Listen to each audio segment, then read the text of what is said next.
By this time, I had started telling just a few close friends about Selena. I had also told my parents that we were seeing each other. I knew they would be supportive, but first time I brought Selena home to meet my mother and stepfather, she was extremely nervous. Selena was about to perform in San Antonio, so she was dressed for the stage in a glamorous red outfit and she brushed her shoulder length hair out. I want to look my best when I want to look my best when I meet your mom, she confided shyly. The meeting between Selena and my mother went well. I told her later. I could tell that my mom liked her.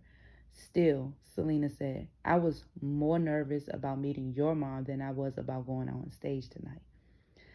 After that night, however, Selena spent a lot of time at my mother's house. Whenever she came to San Antonio, she had an excuse to do that now because she had found shops in San Antonio that sold leather, jewelry, beads, and other things that she needed to make her belts and costumes. Looking back at pictures of her during that time, you can see her wearing these big rhinestone belt buckles that she used to make. Selena would tell her family that she was shopping in San Antonio and then she would come see a movie with me or we go out to eat. We weren't as afraid of being recognized in the city, though I was still on guard. Selena would want to walk with her arm around me, but I say, hey, you know how much I want to be affectionate with you in public and all that, but until you think your dad's ready to hear about us, we've got to be careful. Sometimes Selena would just come hang out at my mom's house. She was more relaxed with my mother than she was with almost anyone else. Probably because she was away from all the things pulling at her, and because my mom accepted us as a couple. Selena used to sit in the glider in the backyard, just swinging and talking to my mother.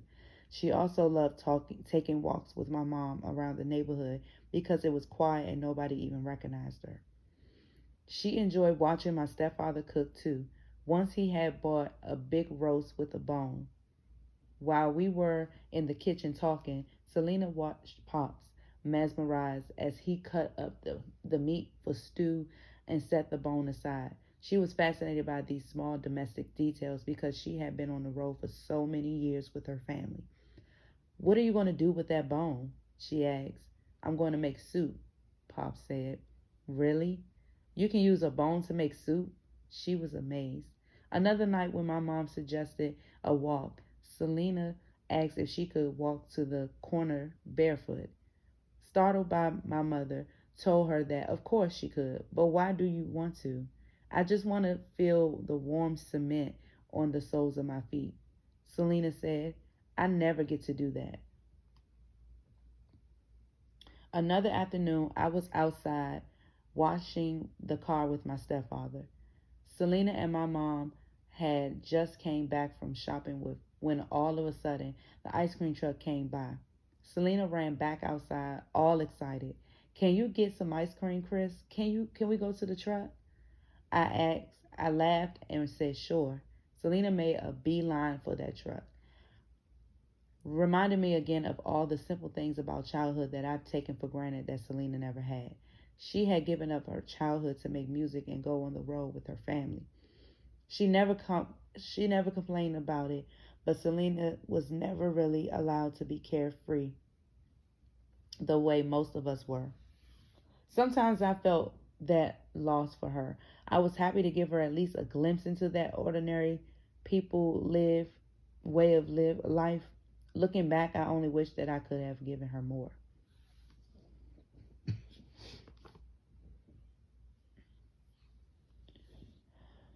Ultimately, it wasn't anything that Selena and I did that brought our relationship to Abraham's attention and brought his wrath down upon us both. It was her sister Suzette. We had just finished playing a show in El Campo, Texas. Selena and I were hanging out on Big Bertha while the road crew broke down the equipment. Everyone else was either outside or in the bar as she and I relaxed in the front lounge area of the bus. We weren't doing anything suspicious. We weren't even sitting next to each other. I was seated at the table and Selena sat on the couch across from me. We had changed our clothes and we were just talking when we heard the bus door swing open. Instant, instant, Instinctively, Selena and I both straightened up and fell silent as someone ascended the steps of the bus. It was only Suzette. Before I had time to feel relief and make a joke, however, I saw from Suzette's expression that she wasn't as pleased to see us as we were to see her. Because she wanted you, she wanted you. She had a crush on you, a crush on you. And she was jealous boo, boo. Oh God, Suzette said. She rolled her eyes at us, then spun around and got off the bus again, slamming the door so hard that the bus rocked a little. That's because of her weight. That wasn't the door, that was her weight. Jealous ass. Selena and I exchanged puzzled glances. What was all that about? I asked. No idea, Selena said. It never occurred to either of us that Suzette would go to her father at that moment and tell him about us. 'Cause she's a snitch. She's a snitch, bit. She's a snitch. She's a snitch, bit. Why would she? Suzette and I have always been friends. But in her mind, she was your boo. Or you were her boo. And y'all were together stuck like glue. Like the rest of the band, she knew about Selena and me. She had already told us, look, I'm not involved in what you're doing together, and if Dad asks me, I'm going to say that I don't know anything. A few minutes later, the door to the bus swung open again. This time it was Abraham. He climbed the steps, but stopped near the driver's seat, staring straight at me. Chris, can you come outside for a minute? He asked. He appeared calm, but his mouth was set and his voice was hoarse from either fatigue or tension. No, he was running. He was panting because of all that weight on him. Sure, I got from the table. Alarm bells sounded in my head. What's going on? Selena asked. I shrugged and I followed her father. By the time I reached the top of the bus steps, Abraham was standing on the ground again, just waiting. His dark eyes were hard and his shoulders were pulled back. What was going on? Looking like a minion. We had performed in Houston the night before. Abraham had been paid for that show in cash and had somehow, without retrieving his briefcase full of money from under the bed. By the time he remembered, we were already setting up the show in El Campo. Abraham decided to borrow a car from my friend Carlos, whose band was opening up for us that night, so that he could race back to Houston, feverishly hoping that by some stroke of luck the money would still be there. It was thankfully still. I reminded myself that his mishap had caused Abraham to miss our show in El Campo and had probably made him even more exhausted and irritable than he usually was, particularly since he had nobody to blame but for that mistake but himself. As I joined him on the street, I tickled off every other possible reason that Abraham might feel compelled to call me aside like this, too. None of the reasons seemed like good ones. Had I said or done something to set him off? Abraham was certainly angry. He started to walk away, his shoulders hunched forward and his hands balled into fists, thinking, oh man, please don't let him try to do something. I followed him towards the back of the bus where the generator was making a loud clacking sound. Suddenly, Abraham stopped so fast that I nearly ran into him. He wheeled around and pointed a finger at me. Suzette just told me that she walked onto the bus and saw you and Selena holding hands, he said. I don't know what's going on with you guys, but whatever it is, it stops right now. I remained silent as Abraham continued to yell and jab his fingers in my direction, trying to intimidate me. First of all, Susie Q lied because, for one, clearly Chris said that Selena was sitting on the opposite side of him on the couch and he was sitting by the table. They are not Betty Spaghetti or rubber bands. How the heck did they end up holding hands if they sitting across from each other. Lies you tell, that's just something that you wish that was going on with her and Chris, hating behind. Not trying to cuss too much. And one more thing, he finished. If you say a single word about this conversation to Selena, I will deny it, and she was going to believe me. That sounds so evil from that frog. That sounds so evil. For one, how you going to threaten him if he snitch on you because your jealous daughter, big daughter, want to snitch and lie and say that they were holding hands when that clearly was not the case.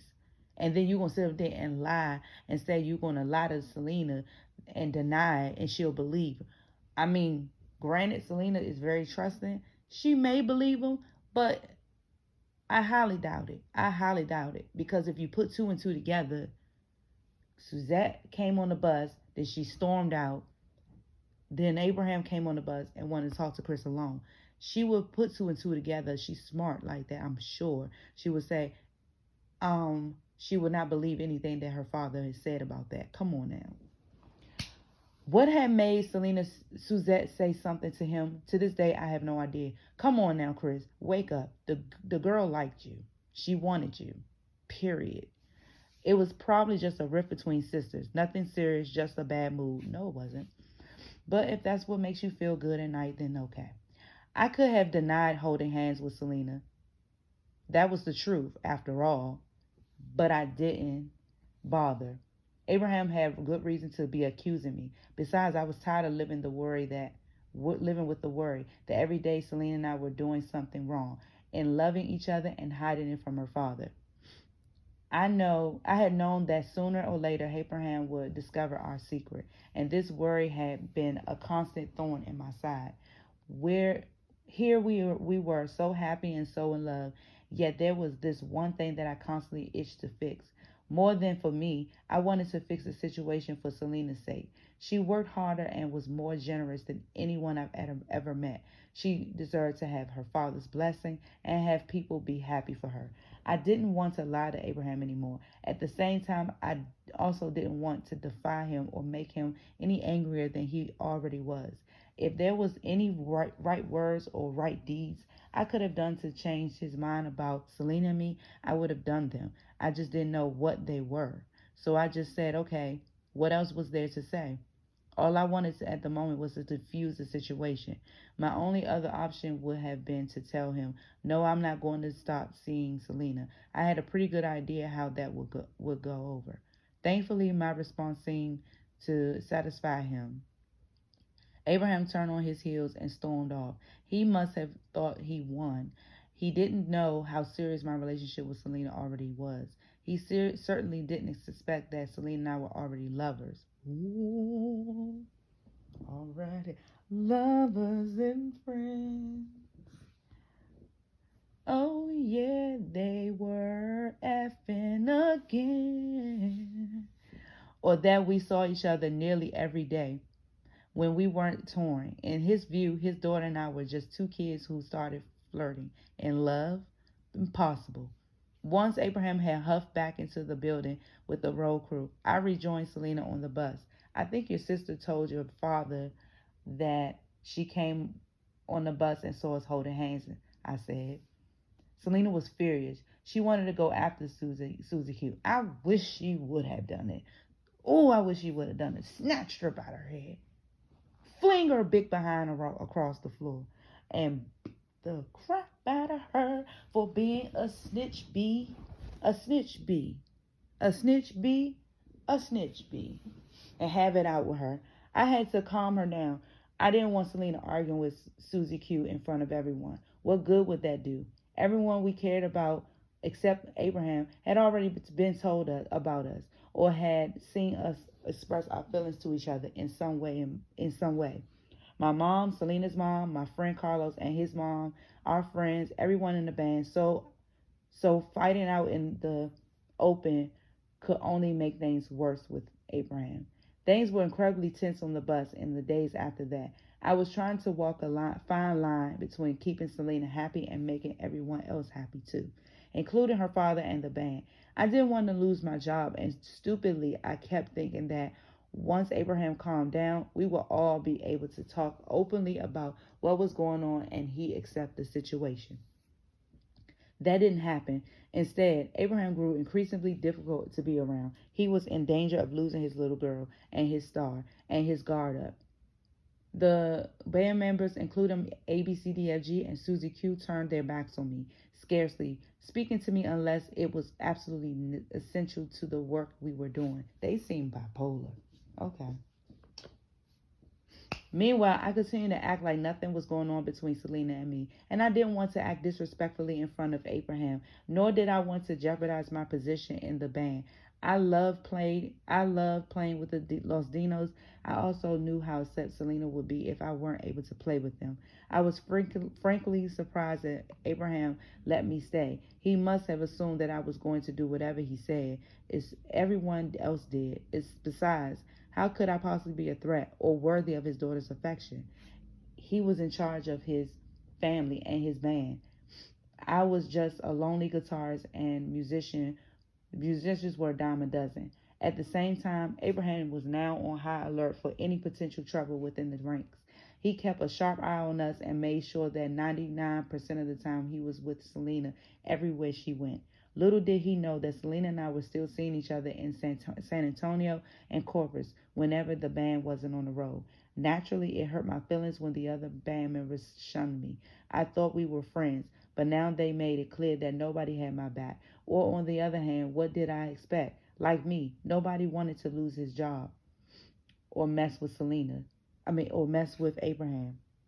Oh, why? And I just noticed I've been saying his name throughout this whole chapter. Ugh. They weren't telling me not to see Selena. So I guess that was their way of showing some support for us. But that was about as far as it went. At one point, ABCDFG and I were sitting together on the bus when we happened to notice Dictator pacing slowly back and forth on the sidewalk. Below, clearly moping.